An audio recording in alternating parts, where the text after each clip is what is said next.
Good morning, my dear Saint Joseph, Grade 10 of Santo Rosario Academy. Today we shall discuss the liberating power of the truth that comes from our Lord Jesus Christ. Dito natin pag-aaralan kung paano bang tayo ay pinalalaya ng kapangyarihan ng ating Panginoong Jesus. Sapagkat siya, sinabi nga ni Jesus, ako ang daan, ang katotohanan at ang buhay. Kaya nga, kung tayo na kay Jesus, tayo ay lalaya. Ano ba yung umaalipin sa atin? Unang-una, unaalipin tayo ng kasalanan. At ang kasalanan na ito, kapag naging alipin tayo nito, hindi na tayo nakawala, paulit-ulit tayo, pabalik-balik tayo sa kasalanan, hanggang sa dumating sa punto na hindi na natin nakikita na ang ginagawa pala natin ay kasalanan. Kasi nga, naging alipin tayo ng kasalanan. At ang tanging makakapagpalaya sa atin ay walang iba kung hindi ang ating Panginoong Jesus. Kapag nakilala natin si Jesus, kapag tinanggap natin si Jesus, tunay tayong lalaya at tunay tayong magiging bukas ang ating kalooban para sa ating Panginoong Jesus. At syempre, dahil nga itong ating pagninilayan kung paanong si Jesus ang magpapalaya sa atin, magandang bago tayo magpatuloy ay tayo muna ay magdasal sa ngalan ng Ama, ng Anak at ng Espiritu Santo. Amen. Ama naming makapangyarihan, maraming salamat po sa lahat ng biyaya na pinagkakaloob niyo po sa amin. Salamat po sa biyaya ng buhay, sa biyaya ng kalusugan, sa biyaya ng malinaw na isip upang aming malaman kung anong tama at mali. Maraming salamat po sa patuloy niyo pong paggabay sa amin upang sa ganun ay makapagpatuloy kami ng aming ginagawang paglilingkod sa inyo. Ingatan, gabayan at patnubayan niyo po kami sa po ng aming pamilya upang sa ganun kami po ay maging matatag sa anumang pagsubok na dumarating sa aming buhay. Kayo pong aming Diyos, kayong aming Panginoon, kayong aming tagapagligtas na aming pinupuri at pinararangalan sa araw-araw ng aming buhay. Tinatas po namin sa inyo ang aming mga kababayan na patuloy na nagdurusa sa sakit na COVID-19. Ganun din po ang aming mga kababayan na nasa sa ilalim pa rin ng mga baha, mga putik na dala ng nakaraang mga bagyo.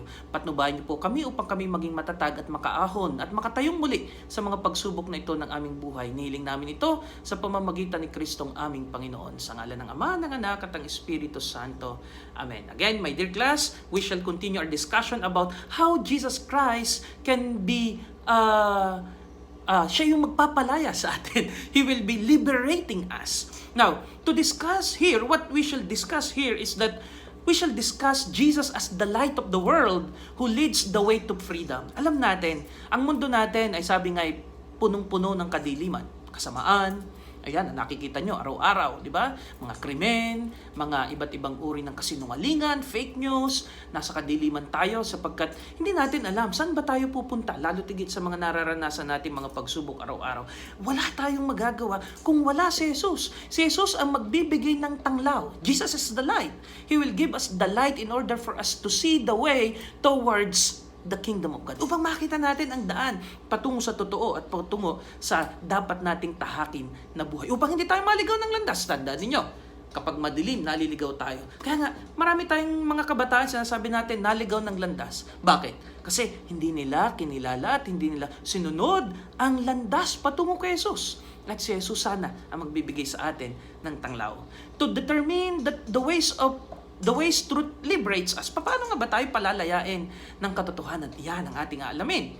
To show the Holy Eucharist as a liberating sacrament. Kapag tayo ay tumatanggap ng kabanal-banalang katawan at dugo ni Jesus, tayo ay pinalalaya. Sapagkat sa pagtanggap natin kay Jesus, sumasa atin si Jesus, nananahan sa atin si Jesus, hindi tayo gagawa ng anumang kasalanan. Kaya nga po itong ating tatandaan. We come to know the truth because Jesus reveals Himself. Si Jesus ang nagpakilala ng kanyang sarili sa ating lahat. Lalo tigit nung siya ay nagkatawang tao.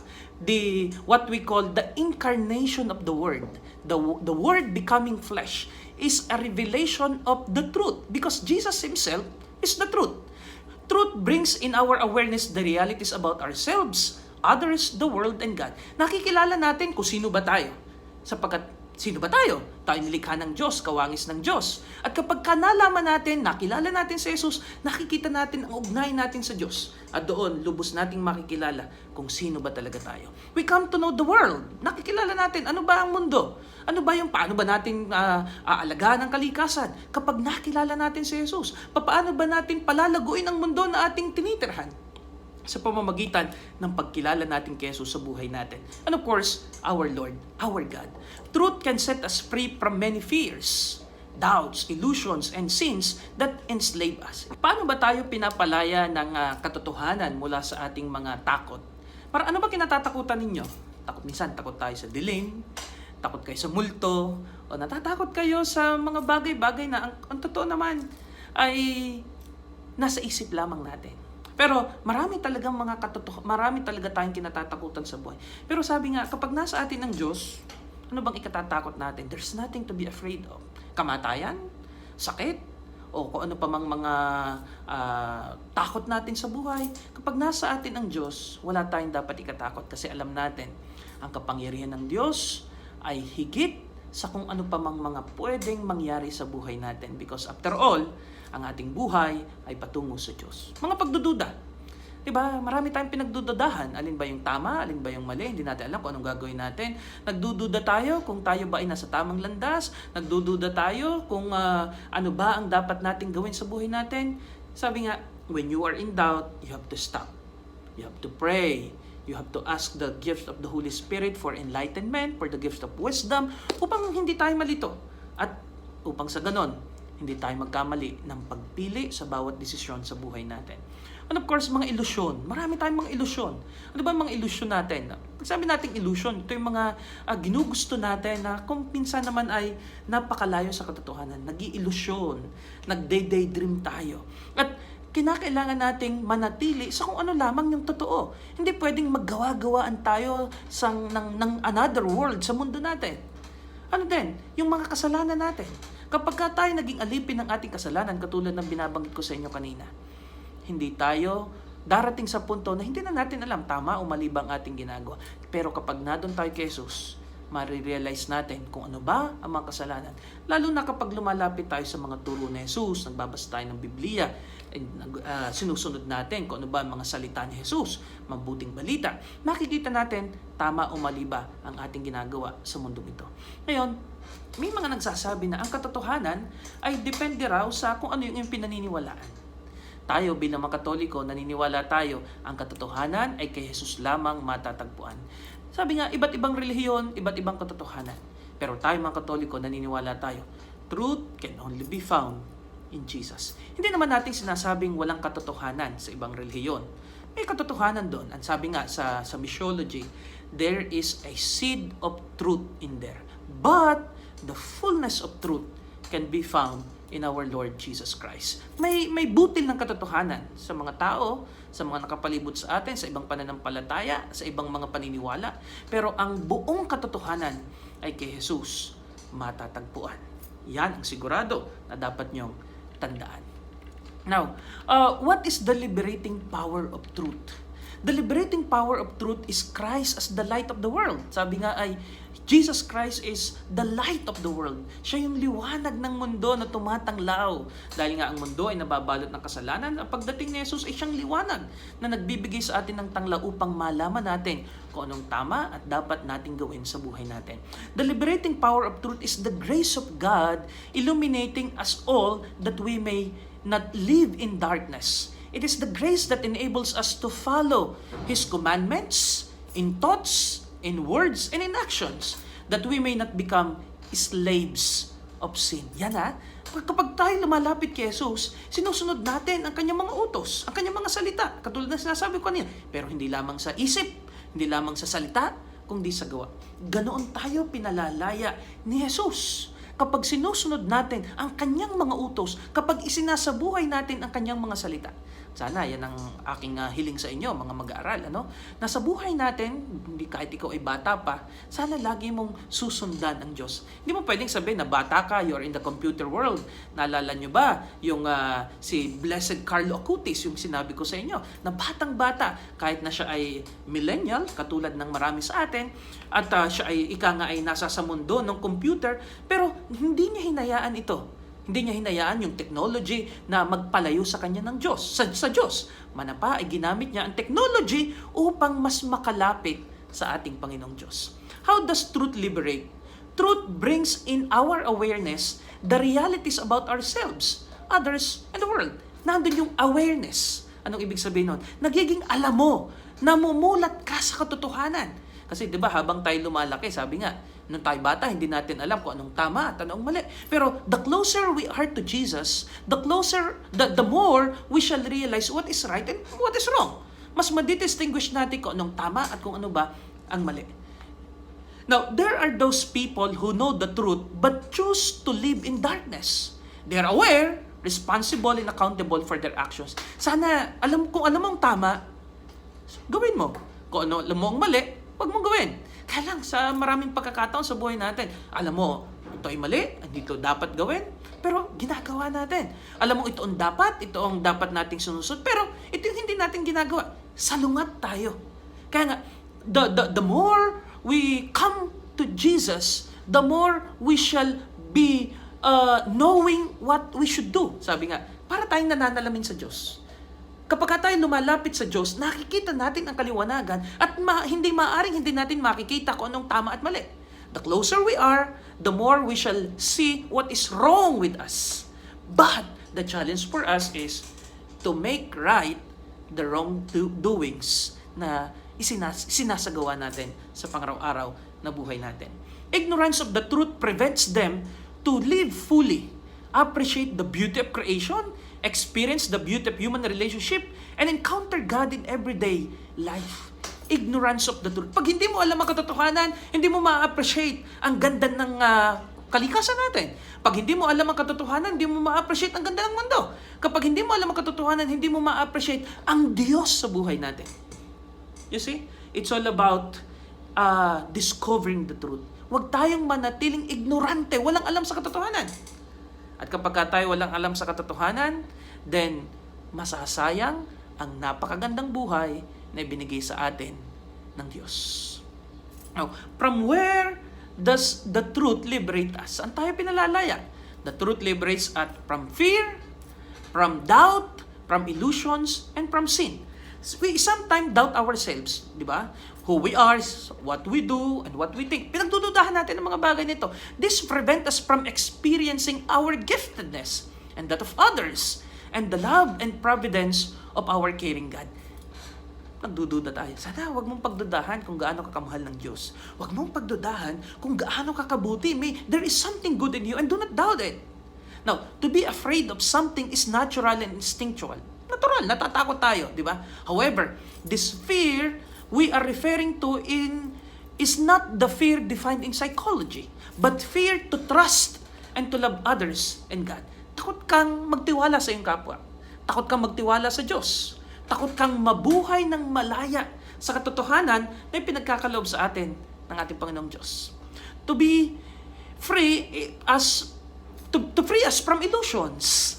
These are often false beliefs, misconceptions that arises from the stubbornness of the head and pride of the heart. You see, this is what we call false beliefs, misconceptions. These are the illusion. Namumuhay tayo sa illusion.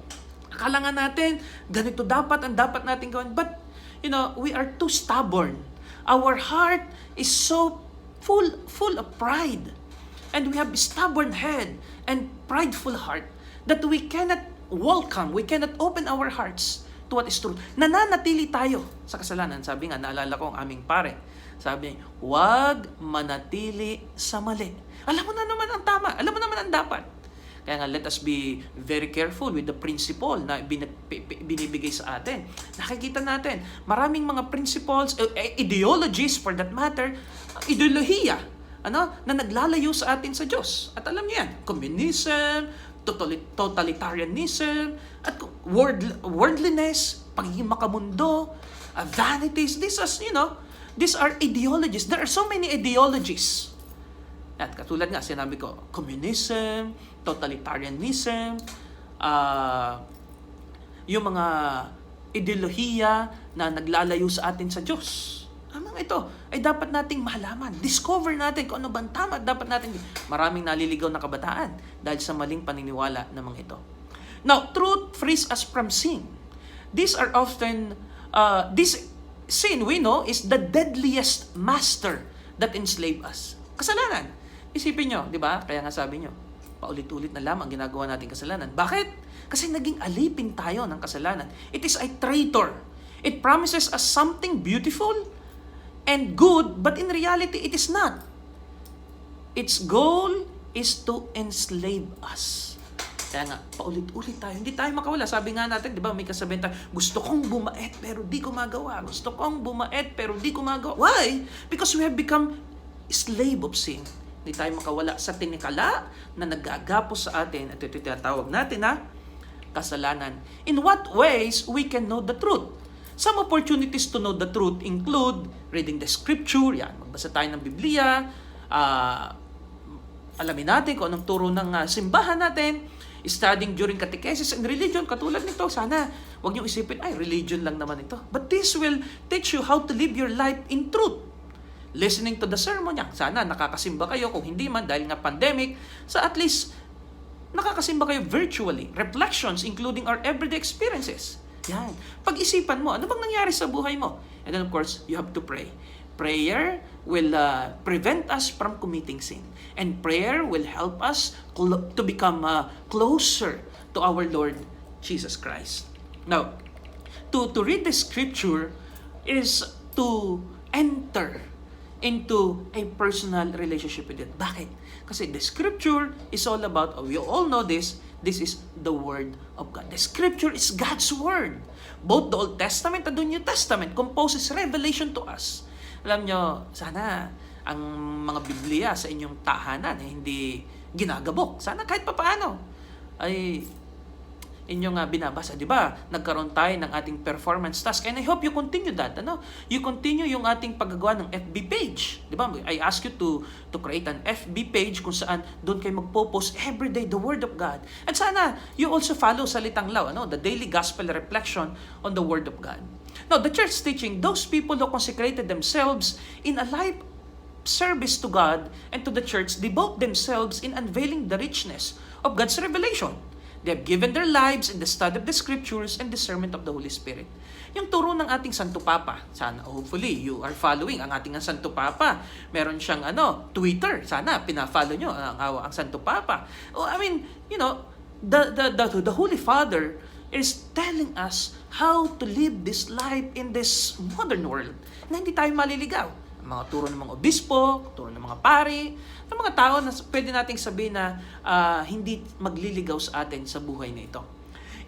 Our studies, it is a great opportunity to be able to study in a Catholic school. Sana you take it as a privilege that you are studying in Santo Rosario Academy. This is a Catholic school. And we try to share with you the spirituality, the Josephite, Marelian spirituality. There are religion classes, just like this one. And it is to let us grow in our faith and mature through God's Word. Yan, mga sermon, sana nanonood kayo. Kahit virtually, kasi nga hindi kayo nakakalabas. At nagkakaroon kayo ng reflection sa buhay nyo, pinagninilahan nyo, tigit sa lahat, nagkakaroon kayo ng pananalangin sa buhay nito. Sa mga bata itong tatandaan ninyo. Kung gusto nating mamuhay sa katotohanan, huwag nating hayaan na tayo ay maging alipin ng kasalanan. Huwag tayong manatili sa mali. Huwag tayong manatili sa kadiliman. Si Jesus, kapag kinilala natin, kapag sinundan natin, tayo ay tunay na lalaya sa buhay na ito sapagkat si Jesus, bibigyan tayo ng isang katotohanan na kung saan walang maglalayo sa atin sa Kanya. Sabi ni Jesus, I am the way, the truth, and the life. Welcome to the truth of Jesus. God bless you.